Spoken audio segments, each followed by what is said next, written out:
ایک نیکی دوسری نیکی کا سبب بنتی ہے، ایک نیکی کے بعد دوسری نیکی کا موقع ملے۔ اس طرح معاذ اللہ ثم معاذ اللہ ایک گناہ کرے تو بندہ دلیر نہیں ہو جاتا کہ چلو یار ایک کر لے۔ ہمارے بزرگوں نے لکھا ہے کہ آپ کی نماز قضا ہو جائے تو کسی کو بتائیں نہیں میری قضا ہو گئی، پھر تو وہ کہے گا چلو میں بھی قضا کر لیتا ہوں۔ آپ کوئی گناہ کریں تو گناہ کا اعلان، کوئی غلطی ہو جائے تو چھپائیں، بتائیں نہیں، ورنہ دوسرے بھی دلیر ہو جائیں۔ میں ایک تجزیہ نگار کو پڑھ رہا تھا، وہ کہہ رہا تھا کہ میڈیا پہ جو ہم دکھاتے ہیں نا چینلوں پہ، تو ہم تو وہ انٹرویو لے کے نا کسی مجرم کا کہ میں نے یہ کیا میں نے وہ کیا، تو آپ تو لوگوں کو گناہ کے طریقے بتا رہے ہیں، آپ لوگوں کو دلیر کر رہے ہیں کہ اس نے کر لیا تو میں کر لوں گا تو کیا ہو گیا۔ ایک گناہ دوسرے گناہ کا دروازہ کھولتا ہے، اسی طرح ایک نیکی دوسری نیکی کا سبب بن جاتی ہے۔ عارف رومی فرماتے ہیں ایک شخص نے اپنے مرشد سے پوچھا تھا کہ حضور مجھے کیسے پتہ چلے گا کہ میرا ذکر قبول ہے؟ تو کہنے لگے جب تو نے پہلی دفعہ ذکر کیا تھا نا، اور اس ذکر الہی کے بعد تمہیں دوبارہ ذکر الہی کی توفیق ملی تھی، تو رب نے وہ پہلا قبول کیا تھا تو دوبارہ توفیق عطا فرمائی، اس کے حضور وہ قبول ہو گیا، دوبارہ تمہیں توفیق عطا کر دی۔ ایک نیکی دوسری نیکی کا سبب۔ اگر آپ نیک ہونا چاہتے ہیں تو نیکیاں کرنی شروع کر دیں۔ بعض دوستوں سے کہتے ہیں داڑھی شریف رکھ لیں، تو کہتے ہیں ابھی میں نیک نہیں ہوں، تو میں نے کہا داڑھی رکھ کے تو بندہ نیک ہوتا ہے، اب رکھیں گے تو نیک ہو جائیں گے، شروع تو کریں۔ آپ کو اس کا لحاظ ہوگا کہ یار اب میں نے داڑھی بھی رکھی ہوئی۔ ایک نیکی دوسری نیکی کا رستہ کھولتی ہے، ایک نیکی دوسری نیکی کے لیے راہ کو کشادہ کرتی ہے۔ اگر نیک ہونا چاہتے ہیں تو یہ روحانی قانون یاد رکھیں کہ ایک نیکی دوسری نیکی کا سبب بنے گی۔ امام طبرانی روایت لائے ہیں، نبی پاک علیہ السلام کے حضور ایک شخص نے عرض کیا تھا کہ یا رسول اللہ صلی اللہ تعالیٰ علیہ وسلم، دور جاہلیت میں نے 360 بچیوں کو زندہ درگور ہونے سے بچایا ہے۔ ان کے ماں باپ اور ان کا باپ جو تھا وہ معاذ اللہ ان کو زندہ دفن کرنا چاہتا تھا، میں نے اونٹ دے کر بچیوں کو بچایا اور پھر میں نے ان کی پرورش بھی کی۔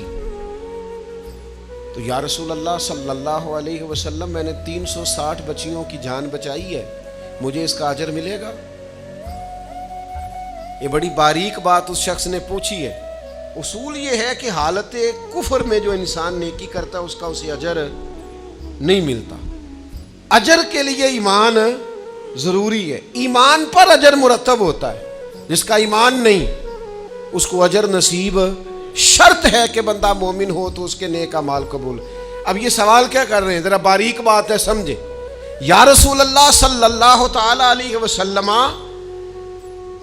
کیا مجھے اللہ اجر دے گا؟ میں نے دور جاہلیت میں 360 بچیوں کو زندہ درگور ہونے سے بچایا ہے، اس کا مجھے اجر ملے گا؟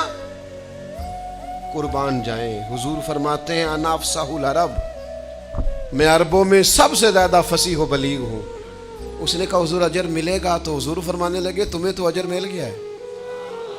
وہ حضور سے پوچھتا ہے یا رسول اللہ میں نے 360 بچیوں کی جان بچائی ہے، زندہ درگور ہونے سے بچایا، اجر ملے گا؟ حضور فرمانے لگے تمہیں تو مل گیا ہے۔ او بھائی مل گیا ہے نا، حضور کے سامنے بیٹھا ہوا ہے، اس سے زیادہ بھی کوئی اجر ملنا ہے؟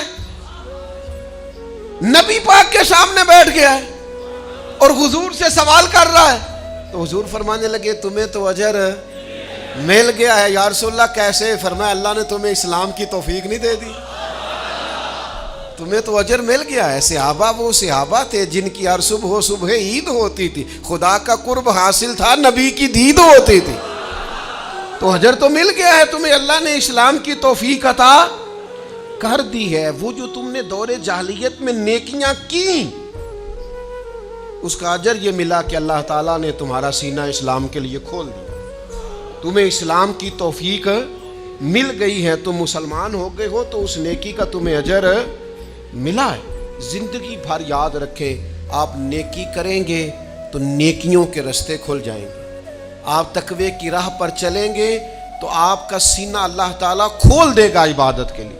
ایک نیکی دوسری نیکی کا سبب، اس لیے حضور علیہ السلام نے فرمایا تم نے نیکی کو کبھی حقیر نہیں سمجھنا. کچھ نہ ہو سکے تو بھائی سے مسکرا کے ملاقات ہی کرنا.